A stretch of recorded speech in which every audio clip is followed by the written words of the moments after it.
All right, fake nerds, welcome to a very special discussion about Jordan Peele's third major directorial blockbuster, Nope.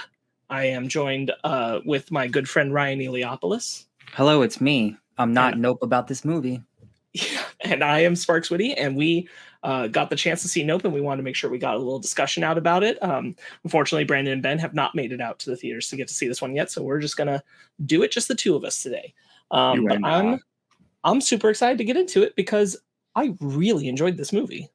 Yeah, it's a bummer because enough time has passed where it's not super it's not as detailed in my mind as before. But I've wanted to rewatch it because more than any movie I've watched probably this year, it's like, oh man, I can rewatch this movie and pick up on every little thing from the beginning. It's like it's definitely a rewatchable, fun experience. I can tell.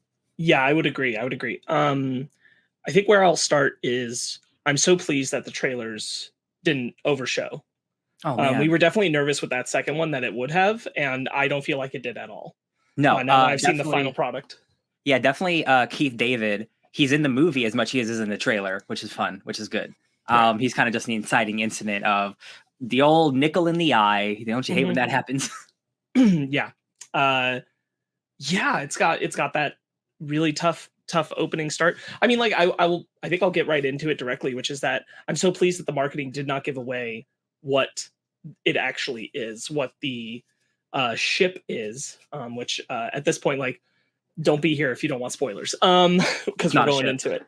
Yeah, it's not a ship, it's an organic living thing, and I thought that was a genius. All of a sudden this turned into a monster movie. 100%. This turned into Jaws in the sky, and I loved it. Absolutely. It goes from there's definitely a lot of Spielberg in this movie. It's definitely like the most what's the right word? Like, I want to say like open and adventurous that Jordan Peele has ever been, because like even though it's still a small contained movie, like it feels very big in scope, just because it's dealing with, you know, alien invasions. Or honestly, who knows? It's not even, I guess it doesn't really matter what it is. It's just like it's a thing they have to fight against, and it brings them all together. It ends up just being, bro, I can't tell. I thought it was a cowboy hat for real for a second. like if you're watching the video version of this, Steven Yeun's character, I'm like, is it a giant cowboy hat? Is that what we're fighting against? Because like this movie's full of red herrings, which is so fun. Every time something shows up, you're like, oh, is that the explanation? You're like, nah, it has nothing to do with it. But it's all connected, which is what's so fun about the movie. Yeah. I wholeheartedly agree. Just the movie opened up so much at that point, when he's like, what if it's not a ship? And then the way he's thinking about it, and the reference to how people make eye contact with the horse, what the horse is seeing and everything. And then he registers that it's a living animal. I was like, oh, whoa. First of all, when the movie opens up with Gordy and the 1998 show or whatever, what's going through your mind? Because I didn't know that was in the movie. No, and this is a brand new element. Or I'm like, are chimpanzees going to be the aliens invading? Like it puts so many red herrings into my brain. I'm like, oh, is this a completely different thing than just aliens? Is this about like television? Is it like that episode of South Park with the television alien executives? Like, it opened up the possibilities, which none of it was true. But it was so interesting. I wish I remembered the opening, like the opening. It was Gordy. It was opening up with Gordy. Right, but we don't see young Steven Yeun in that moment, right? Yeah, we only see he's in it. Oh, we see him in the beginning of it. Yeah, the opening. It's basically a reducted version of what we see later, but it is the opening of Gordy's house, and like murder has happened. We see the dead body. Yes, I remember that, but I couldn't remember if we see the boy watching it. Oh yeah, we definitely just seen from his perspective. Because if I recall correctly, I didn't think it was associated with the aliens, and I was trying to remember if I thought that because I saw the boy and just like put in my brain, oh, this is someone young, one of our characters younger. I don't know if I did that, but I did just like, this is different, but informing on a character. Mm-hmm. And that's like, so some films will do that in a pretty clear way, where it's like, here's a thing, it's wholly unrelated, but like that trauma is important to a character in the film. Yeah, the theme of it, of, you know, unpredictable, like control of nature as well, what they're trying to do is so important to the story. And while it might not actually have like, it's not A to B connected, it is thematically connected. And specifically the character involved is like trying to chase a dream that he once had before, and it ends up even worse than before. which is just Yes. a sad full circle for that character, for Steven Yeun's character. Yes, because what we come to learn is when we do see the full version of that scene and how he was connecting with Gordy, like he was different and he was special. His perspective on it is askew, and he sees this the same way. I'm different. I can connect with this thing, and it understands me in a way that no one else can connect to it and relate to it. And that's what he projects. He projects onto this thing. Jean jacket, inaccurate. Jean jacket, which is a fun. I would have been happy if it stayed a cowboy hat the whole movie. But the fact that it turns into like a biblical looking angel, of just like this giant jellyfish creation, I'm just like, that is not where I thought this movie was going to go. No, God, no. When it fully unfurls itself, I was like, I didn't think this is what this movie would do. Big jellyfish monster. Again, so fun with like all the red herrings, like thinking it's a UFO, having the kids in the alien costumes, where Daniel Kaluuya's character just straight up punches a kid in the face, and it's like, and it's Steven Yeun's kids, and I'm just like, oh man, that's so. Again, like I had no idea where this movie was going the whole time, and it was such a fun ride. This is something in the trailer, like I think it's one of the, it's a really well cut, the first trailer, and it's a good shot where you see just the top of what we now know as those kids' costumed heads coming around the thing. And it sets up like it's playing into the tone of Jordan Peele's previous outings, the kind of horror that he can do. I feel like I'm really pleased with this. I feel like a lot of people are going to bounce off this movie to a degree because they're going in wanting another Get Out, another Us, that kind of horror experience. And this is not in that same vein. This is in the Jaws vein, more like it closer to thriller than horror. And closer to a monster movie. It's about what you thought it might be from the marketing. Absolutely, yeah. It's like I the preconceived notion of like I was gonna see like weird green men, or I was gonna see something, and I'm glad. Again, it's just like, yo, man, this is just like a space shark that got lost or something. Who knows? It doesn't even really matter. It could be from the ocean, from space. It's a creature who's not supposed to be here, and how do our characters tackle it? Yes. And the trio of characters are all exceptional, so fun. And then the fourth cinematographer guy who comes in last minute, I was just like, I just loved watching them. Again, it's just like the genre stuff just elevates the already good like character stuff that's happening. Yeah, I agree completely. I think that I'm really glad that it did go this way, frankly. I feel like Jordan Peele did enough here to show I'm capable of a lot of things, and I don't have to always make Get Out or Us. I don't always have to make that kind. This is a close enough to the horror genre, but this is a far mile stretch away from the kind of thing that he was doing there, and I really appreciate that. He's definitely again, this still has like horror thriller elements, but it's definitely him like branching out again. Like there are times where it is like, especially that third act, it's very Spielberg. Like I know I'm not the first person to say that, but I have seen it. Like there are some like sweeping beautiful shots, like the character stuff, like the way the camera pans. I'm just like, man, this is some like real shit happening right now. It's very much the finale of Jaws. Tracking the wacky waving inflatable arm flailing tube men is tracking the buoys that they harpoon into the shark. It's all that same kind of beat, but explored through a new lens. It works really, really well. It does feel like a monster in the sky with its presence and the way that it does it. It does feel more personal because of when it drops the plastic horse straight into the truck, and it's like, no, I'm mad at you. Yeah. I'm mad at you in particular. Yeah. This was all okay, and then you screwed it up.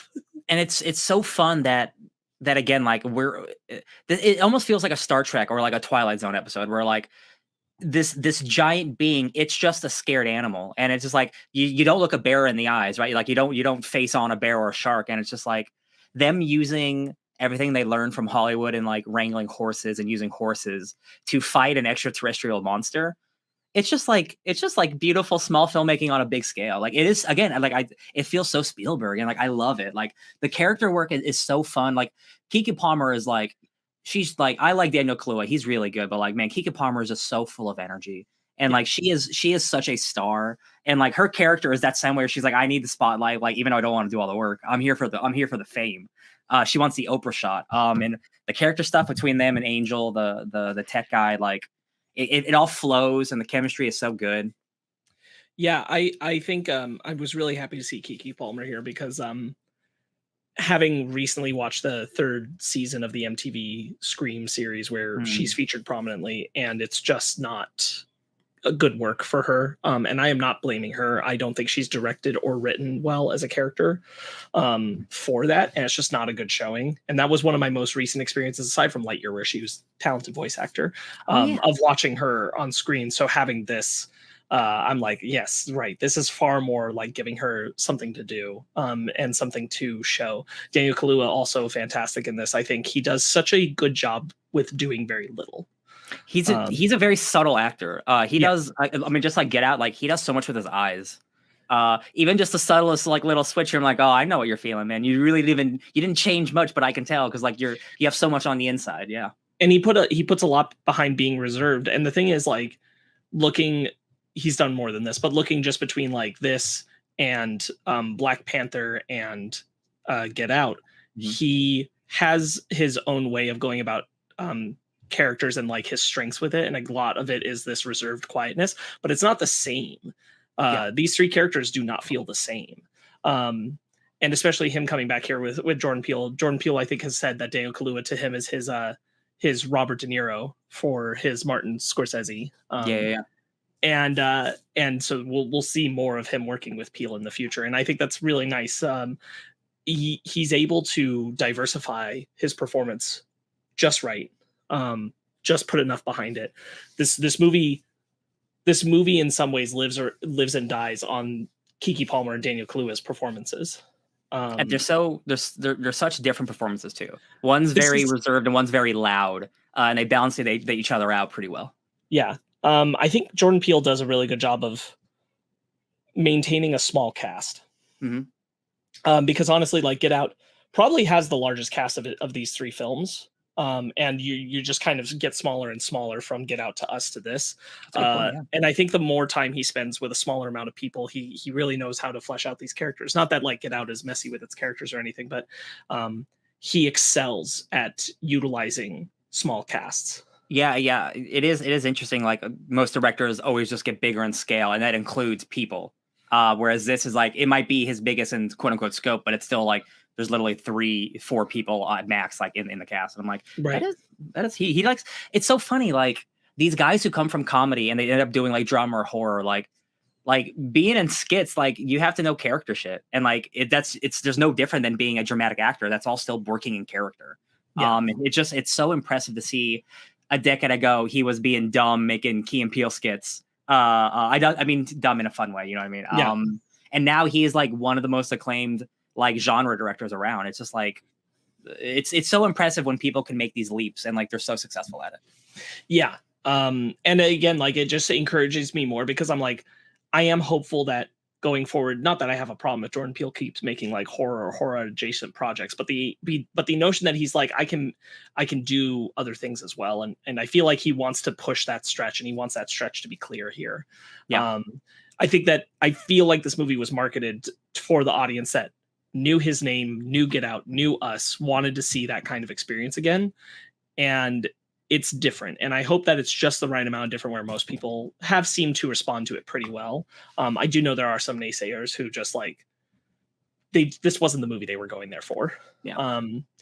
I think I'll touch on my one negative. Like I have a big negative for this movie. It's not a big negative, but it's my one strong one, which is just, I think that the second part of the Gordy scene, the return to the Gordy scene, is gratuitous. I think that it goes too long with the violence. I think it's just unnecessary to have done the chimp attacking the TV dad. It just feels like more it's furthering a point we already know. Yeah, it's more than we needed. And I think it was just, it feels out of step. Not the whole thing, but like the length of it feels out of step with the tone of the rest of the film. I think everything we do with like the sitcom filming of it, and the balloons popping and then recatching where we were from the beginning all works for me. But like the extension of, it's already so tough and violent. Mhm. That I just don't feel like we had to live in it with the second beating of another actor Yeah. the way that we did. I just don't think that was necessary. I felt like it was, like I said, gratuitous. And Yeah. that's really my big knock is I just like, we were in it long enough for me to be like, I don't feel like we should still be here. Yeah. Or at least we've been here too long. I honestly I didn't think about it. You are right. Like I did feel like, man, this is pretty rough. It was like a 5-minute scene of like just living in torment. I'll agree with that. Like I definitely like to a certain point, like we see him like gnawing like the girl's face off. So like we don't need more Right. really. Again, like more red herrings like that. The girl in the audience, like I thought that was an alien. Like no, that's a girl who got her face chewed off. Yeah. Yeah. And then she gets sucked up by an alien. It's like, man, that poor girl. God. Yeah. That is a horrifying scene. There are some When you go really up great. in there with them and they're just like the sounds and There are some really great one shots, not like super long shots, but like they take their time, and especially all those people getting sucked up, and like the camera turns while Stephen Yeun is like watching it all happen while everything happens off screen. You just hear the screams. Just really impressive filmmaking. It's really good shit, especially when they get sucked up and they're like in like the wet plastic getting like digested. right. Horrible. And then the opening credits being that's what its mouth looks like. Yes. Like, and we don't know. I was like, what is going on here? Are we in a trash bag right now? Like, no, we're in a mouth. Yeah. Oh, when you shit. realize later you were in the mouth is like, that's such a good reveal. I love, the slow, like with the characters, like education of, okay, so it doesn't eat biological or non-biological stitch, so that's why it was shooting out keys and coins, and that's why the father died, because it ate those hikers who went missing. There was like a news report where hikers went missing. And I'm like, oh my god, like it all connects. I got the Pepe Silva corkboard going on. It's so, and I saw how long the movie was. I'm like, this is kind of long. But like it flew by. Like I didn't even think about the time once I was in the theater. No, not at all. Yeah, I think that he kept it really tight. In the sense of like what the story is doing. Outside of the one part I mentioned, I don't feel like we wander away from the point of what the film is doing too far. I do like how the Gordy stuff informs on Stephen Yeun's character. I do think that's effective at its core for what it does, and like his whole goofy land is it's a nice little like Jupiter's clam. Yeah. It's a nice little, and you get your good moments of comedy, things like with Angel, or when they steal the plastic horse and they're shouting at each other from it, and Keke Palmer's character gets on top of him and is like, "Where'd you get yours?" before he can ask it, and he's like, "I don't know." Thumbs up. Before we go to the trio, like I do, Stephen Yeun, like there's so much like depth that we don't see to this character. Like that character has been through so much, and like the scene where he's like, I usually charge people for this hidden wall museum that I've made of myself. Like what the amount of trauma that dude has to unpack in the future. Like wow. So sad. Like when you look at that character, like one of the so sad.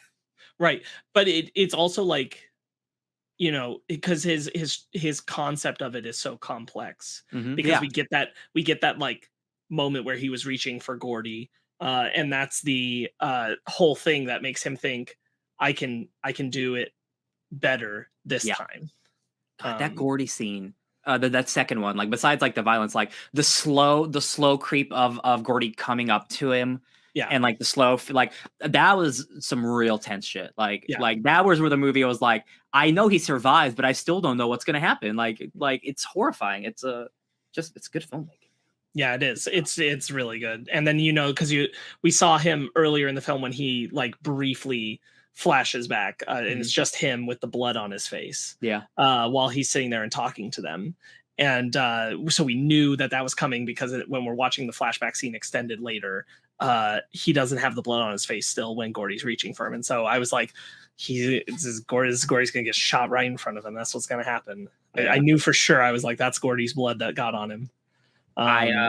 It's fun that like the creature has like natural EMP abilities. So like that's how they're able to track them again using music and lights and everything. Yeah, like how they know when the music comes back up, they know that. Yeah, and the wacky waving men. I think that's really cool. It's a fun, solid plan. Like again, that third act, like it kind of turns almost into a different movie, but like not in a negative way at all. Like it turns into like a fun like action, like almost action adventure where we get an Akira slide, which is honestly this is very much what Jaws does to an extent. Yeah, is that Jaws is very tense, very scary for the first 2/3 of the film because you never know when the shark is actually going to show up. And then they go on the boat. But when they go on the boat, they are on the hunt, and so there's more of a like you get that like safety sense to it because your characters are going to confront it, they're actively fighting it, and it's the same thing, you know, you're getting that like, okay, this is a little bit more of an action beat tense thriller than it is as scary. Yeah, not to say that there's no horror in either of the two third acts, but it's much less than what the first two are doing. Angel is a great addition. It was fun to watch interviews. In the script, he was originally written as like an opposite type of character. Like he was really happy and go lucky.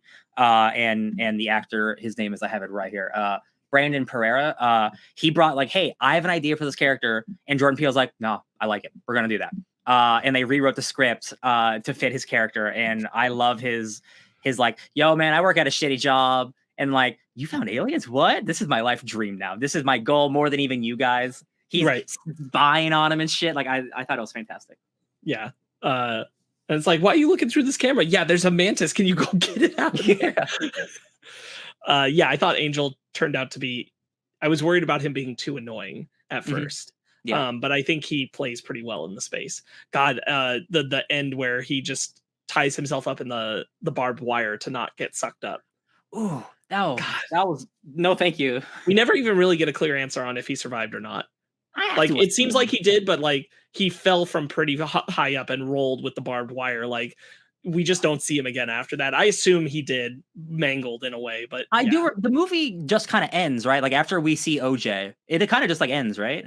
Yeah, because that's like, you know, that's its final like poignant moment. It doesn't do like a wrap up about it. Or okay, yeah, I'm just making sure because it's been like like a week and a half or whatever now. But yeah, it does kind of descend. So like we know OJ survives. Like I'm going to assume he survived. Just because I want him. It's her on the motorcycle and him on the horse, and then I think like you get a discussion of the news talking about what happened there, but like that's it. Yeah, I really like that. I love the return to the well that she uses to get the picture of it when it's full extent. You know, it's full insane form. That was a good comeback on that well. Yeah, good. Gosh, again, so much for like good like foreshadowing. Like, I still can't believe it turned into like a giant like biblical looking angel. Yeah, so wild. Some Ava. Yeah, it's for real. Yeah. Like I mentioned, like, and it's Jordan Peele just put it in because it's fun, but like an Akira slide, like I go ape for an Akira slide, first live action one. Like I think that's pretty cool. Yeah, like I think it's good. Yeah, that well shot of like you got to get the perfect shot. You got to crank that baby. I was speaking of the cinematographer guy. I was trying to remember where. His name's Michael Wincott, where I've seen this mofo from before, and he's in one of the Alien movies. I think he's in Alien Resurrection. He plays a jerk in Alien Resurrection, but he's got such a distinct voice, and I think he's only in the movie for a few minutes, but he wants the impossible shot, and he's willing to give his life. And I'm like, the movie was already rules, and then I'm just like, this guy's gonna die, right? This feels like he's gonna die, and then he dies. So I saw this with my cinematographer buddy Forrest, and the part where the guy gets up and he's like, "The lighting's going to be magic." Forrest is like, "Oh yeah, you son of a bitch, can't help it. You can't help it. You're gonna do it." He's like, "That's so true." He's like, he can't help it. The biggest surprise of the movie might be the secret spy TMZ guy. Yeah, super weird. Inclusion of the way that he came about with his weird ass helmet. Again, like I fully thought he was going to be some government guy, some like, you know, like not cliche for this movie, but like it was going to be a traditional. But nah, he's a TMZ reporter, and he pulls out like cameras, like guns, and I'm like, this movie's awesome. Yeah. What a dumb thing this is. And like it's tense that he's there, but like not for the reasons he thinks it is, and Not at all. No, he's just trying to get the scoop. Yeah, it's so odd. His just helmet is so odd. Yeah, it's alien. It's very alien. Like, why is it so reflective? It's super reflective with one hole to see. Yeah. Yeah, I love the bit when like they're like, this dumb mother, he's just gonna hit that EMP wall and go flying, and he does. Ah! Where's my camera? Where's my camera? He gets sucked up, right? Yeah. Fantastic. At first he like tries to save him, and then it doesn't work out. Yeah. God, it's just so wonderfully inventive. And I think all the stuff with the horses is good. Just the kind of tenseness, the fear of being there, the sound of the horses when they get taken is a really uncomfortable, like, horses in distress of any kind is a terrifying sound. So it's utilized well. Yeah, the screams of the horses. And it's so fun being in a theater where like the scream will go from like the right to the left as it's like literally traveling through the clouds. Right. That's so fun. When it's during the storm where it becomes like an umbrella, but then it like rains blood on them as it's like leaking its juices onto the, and like that is some good ass imagery, man. That is like raining like blood with a rainstorm. Like this movie does a lot for being about a giant cowboy hat in space. Yeah. I think they do. You're totally right. They just, that is such a good visceral moment of it coming down on them, and then when they need to get away the next morning and it's waiting, and it comes back and they can tell from the music on the track and everything, the sunglasses at night still. Oh my god, dude, that cover of Sunglasses at Night, which is on Spotify and I've listened to it like 100 times by now. It all it is a slowed down version, but it's so creepy, and again, it's one of those one shots. It's just so well done, and it's so spooky. Yeah, man, this movie's, I wish I could have saw this again, man. Yeah, it's real. I do want to see it again. There's a lot of movies out that I still want to see, but like, Nope is one. If I have to wait on it, I can, because I'll get it on that pretty 4K, because it's too good. Yeah, I think I feel like Jordan Peele was able to still do something. What am I looking for here? He's able to do something that feels fresh, even though I don't think it really is. As fresh, like, it's reductive to say, but it very much is like Jaws. It's very much following the beats of Jaws, but it feels like wholly new in every way. I really love the idea of the cloud that doesn't move. I think that's super good, super effective. How he notices it when Angel like comes and he's like, that cloud hasn't moved. I thought, you guys would have seen it. Just wild. Doesn't the cinematographer also notice it? Yeah.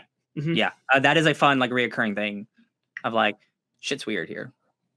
Yeah, I love that as a way to notice it, where it's like that cloud just doesn't move. It took me even longer than when it tells you that I realized that that Stephen Young's character was buying the horses to feed to the monster.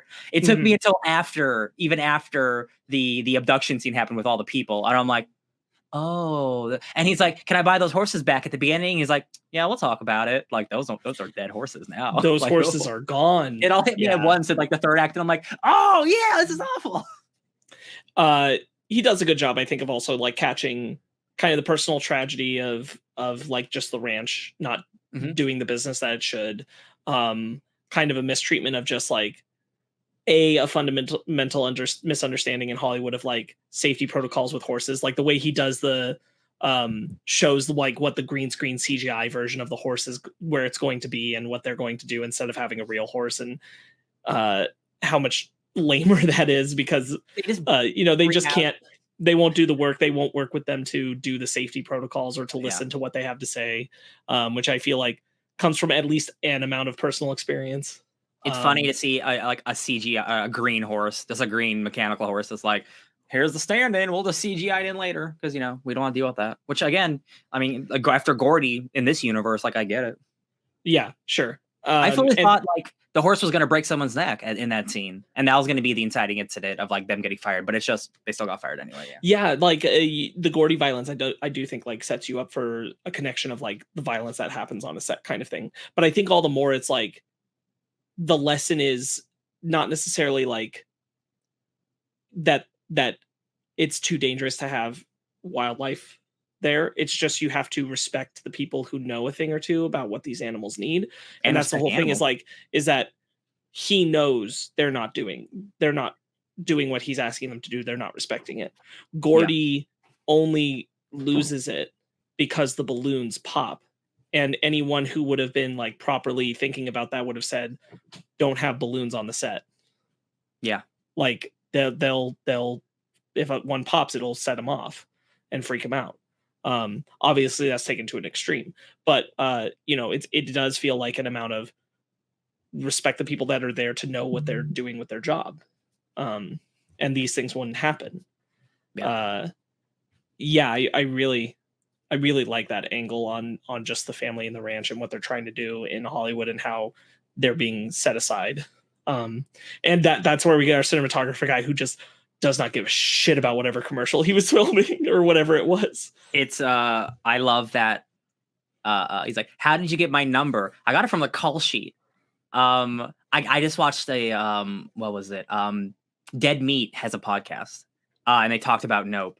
And one of the hosts, she was like, I didn't do anything with it, but once I got George Clooney's number from a call sheet, just to say that I could have it.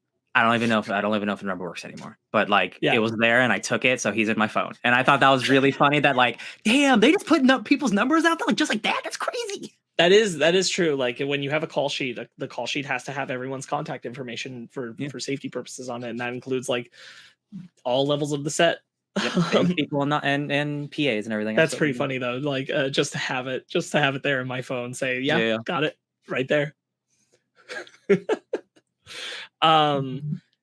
It's honestly kind of a simple film, so there's not too much to say beyond what we've already said. Like it's very much baked into the performances, and I think I wouldn't even call it a twist, just the fact that this is not the movie you think it would be going into it.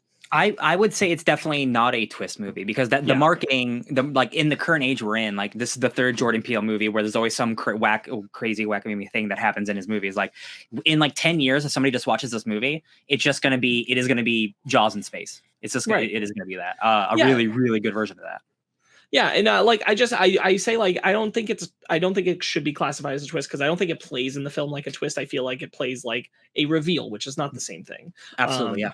Like you go in with your expectations of what this movie's going to be about one way or another. You assume, even I think if you didn't engage too much with the marketing, you assume, okay, alien stuff going on, and then it's like, no, it's actually not a ship, it's an animal. I being on Twitter a lot, I've seen mostly positive. The few negatives I've seen, honestly, I didn't really see anything about like the creature itself. I don't think anybody could have predicted that it was just going to be an animal that looked like a spaceship. Right. Who would? No, in a way, that's like the least predictable thing. It's just like it is what it is, which is really fun. Like, how do we deconstruct like the almost like the lamest idea? It's just like, yeah, it's just like a floating gray thing. Well, you turn it into an angel. That's how you do it. Right. The concept design is so interesting. Of like we see like the billowing of where things enter in, and it's just like this big hollow open. And then just the weird green thing that I'm like, what? I can't wait to see the behind the scenes of just like, what were we thinking making this thing? Because it's kind of just straight. It's just out there. It's wild. It's really nice because it's one of those things where like it does feel like it lives in the vein of you can't explain or imagine it. Which is like the more preferable way that like we'd want aliens to be. Like it's far away from anything that our mind can comprehend, like how it functions, what it does, how it works, any of that. Like it's not even clear necessarily how its digestion works or what parts it takes in, because it clearly doesn't need to live on the blood because it dumps all the blood on the house.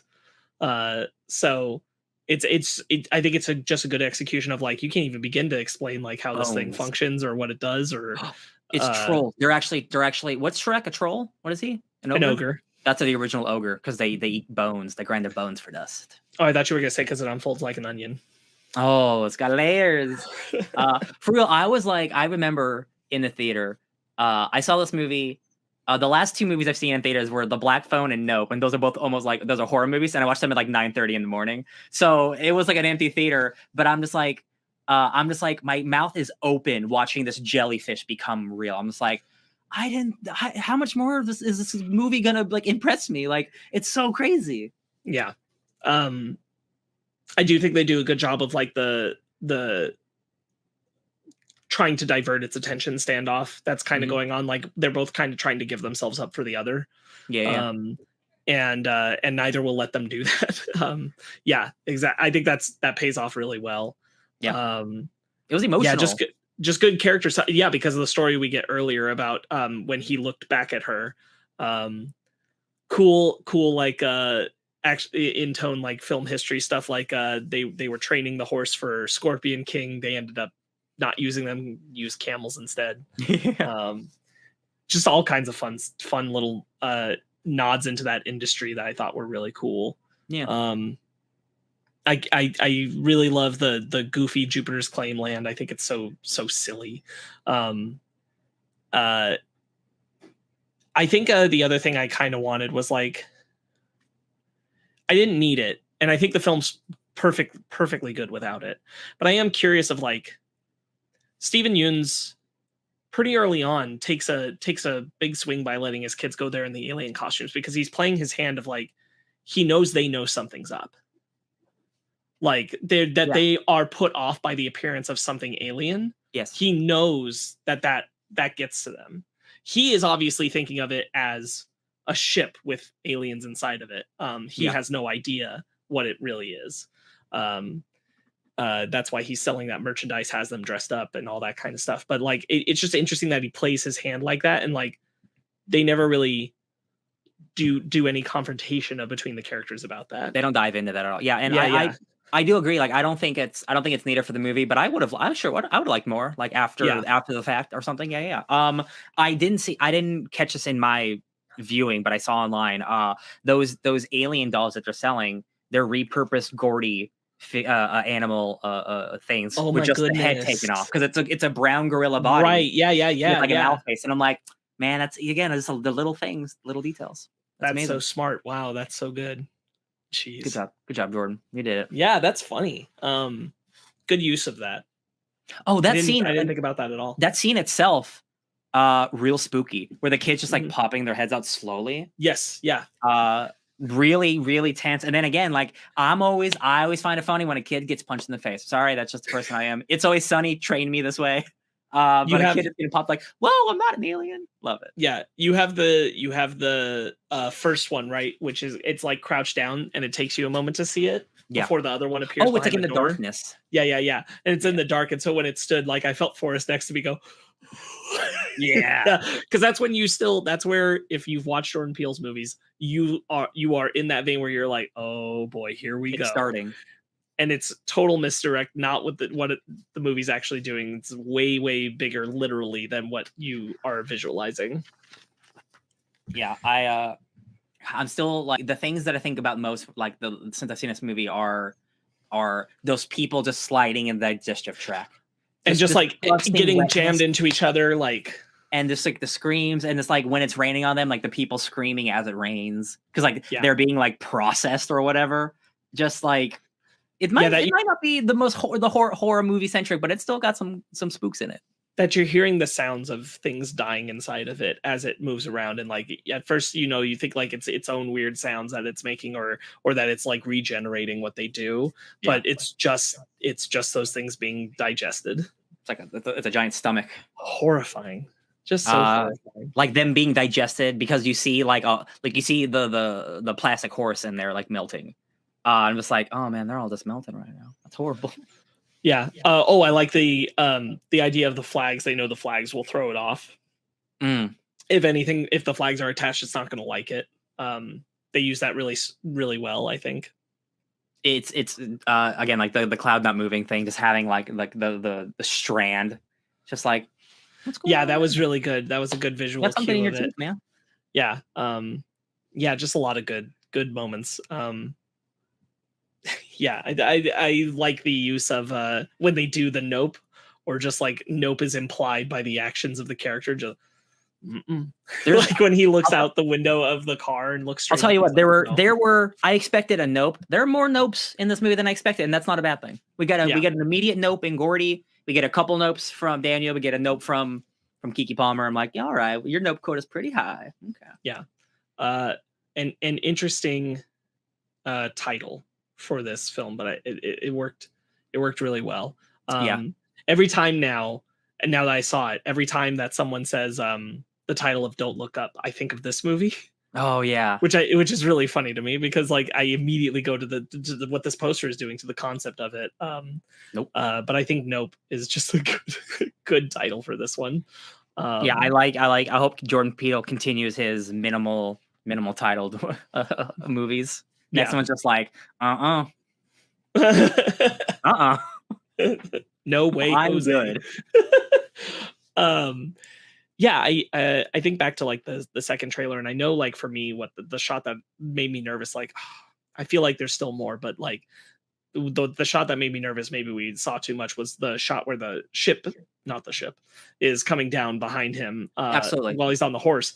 Same. Yeah. But when we saw that, we all had no idea what was really going on in that scene. And I really am just thrilled that was not revealed in the marketing. Is just wonderful. Yeah, it would have been really lame to put in a line of like, what if it's not a ship? If that had just been in the trailer, that would have sucked. Oh, that would have ruined it, because I immediately would go, okay, well then it's probably not a ship. Yeah. It's good. Yeah, good marketing where it gives you just enough to be interested, but it doesn't actually reveal anything. Again, like so many red herrings. Where I remember us speculating, like, what does this mean? Who is, like, the aliens are there and blah blah blah, and like the ghost looking lady who's just a chimp eating lady. Yeah, just really good stuff. Yeah, I agree. I don't know that I really have much more I would expand on right now. No, I'm going to be honest. Like, I looked at the clock and I'm like, we've been doing this for 40 minutes. That's a solid review. It's a solid review special. Yeah. I thoroughly, like, if you didn't see it, you should. I don't know why you listened to all this. I think we took away from the experience if you did. But it's well worth the viewing. Absolutely. I really am pleased with just Jordan Peele's got another knockout as far as I'm concerned. Yeah, in the bowling world, if you get 3 strikes in a row, that's called a turkey. And I do believe Jordan Peele has rolled a turkey here. Has rolled a turkey. Yeah, I would agree. A lot of people, like, especially with this coming out, where I saw like a lot of the Us haters came back up. Us did not land the same way that Get Out did with everyone. That's true. Yeah. Us definitely has its people who are detractors. I even know those who would say that Us is the weakest of the 3. Here's the thing, though.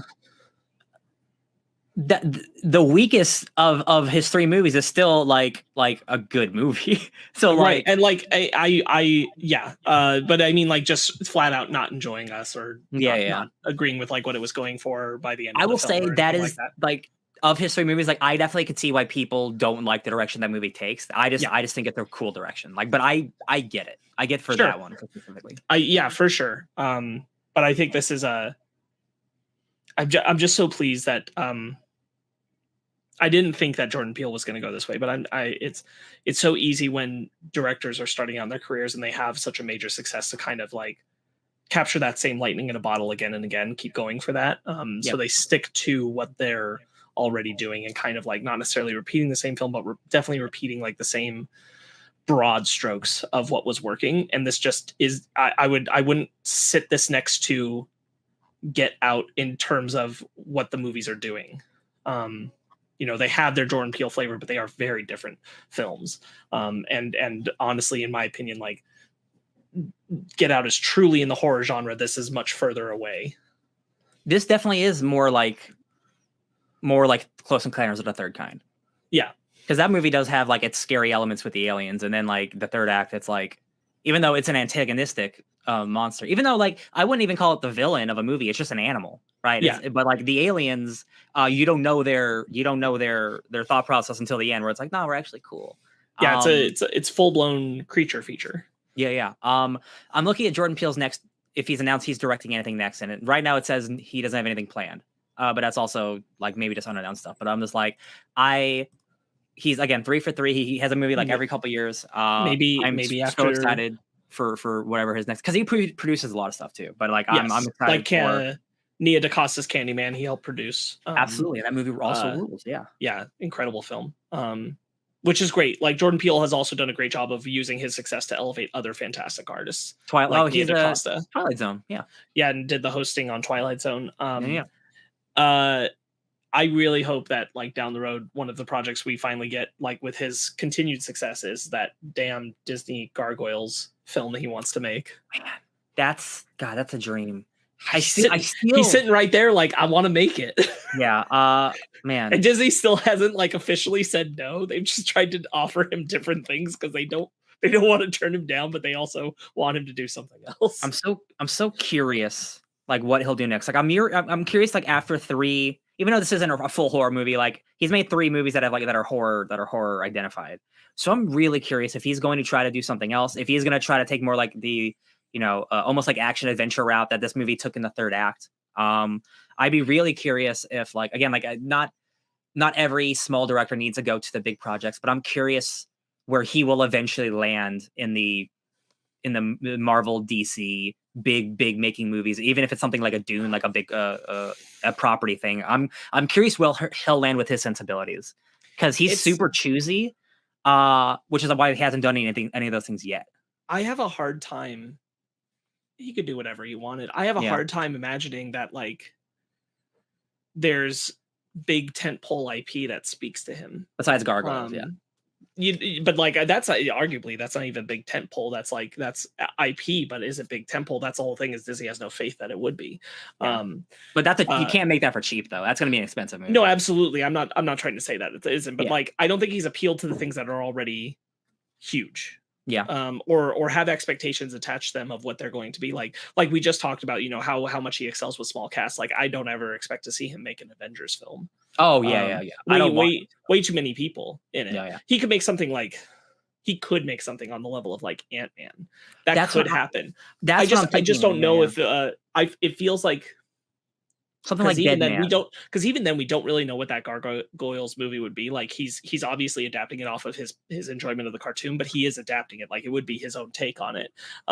It's hard for me to see anything where he would ever let himself be out of his own voice being prominent in the project. I just look at like Denis Villeneuve and he does something like Dune, and I'm just like, not every filmmaker needs to go big, but I'm just like, I know what Jordan Peele is capable of, and I want to see the biggest version of that, whatever it means.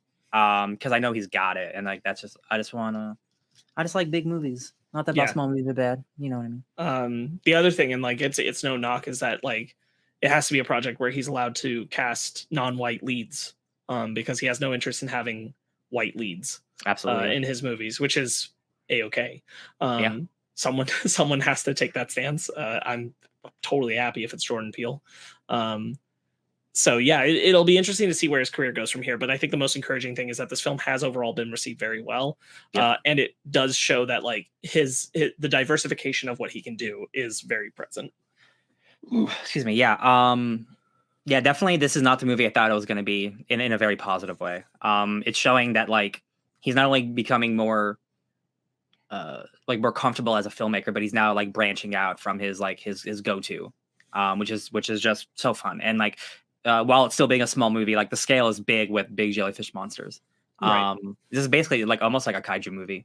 And like I am so excited for the future. I think this movie is excellent. Agreed. What would you rate it? I would rate it a 9 out of 10.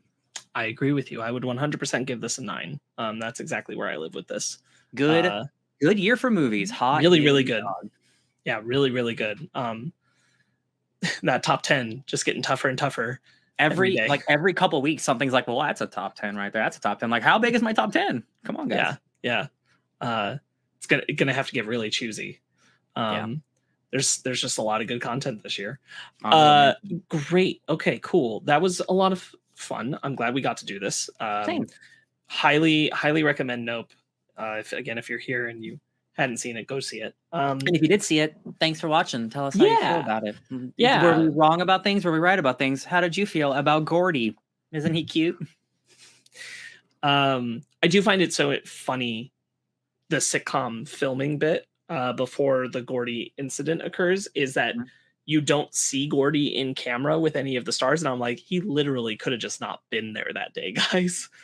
You're not even showing a shot of him. Which I found just interesting as the perspective we get on it. I definitely, because of how, like it seemed trimmed, it seemed cut. Like I could tell, like we are going to revisit it sometime later. So I was like holding it, like I'm not going to judge it fully because I know we got more shit coming. Yeah. I will admit, like maybe it was like maybe edited a little weirdly, but I think they tried to like obscure some things because they wanted more of the violence for later. Yes, I agree. Cool. All right. Well, we are both members of the Fake Nerd Podcast. You can check that out at FakeNerdPodcast.com, here on YouTube with any of our stuff. This has been a movie review special. There's plenty of other things here. There's our Fake Nerd Watch, Basement Arcade pause menu, Fake Nerd Book Club, which we haven't done for a bit. Our regular podcast episodes, we just did a discussion of Prey. Spoilers, we really enjoyed it. That is the newest Predator film over on Hulu. Highly encourage you to check it out. Highly recommend it.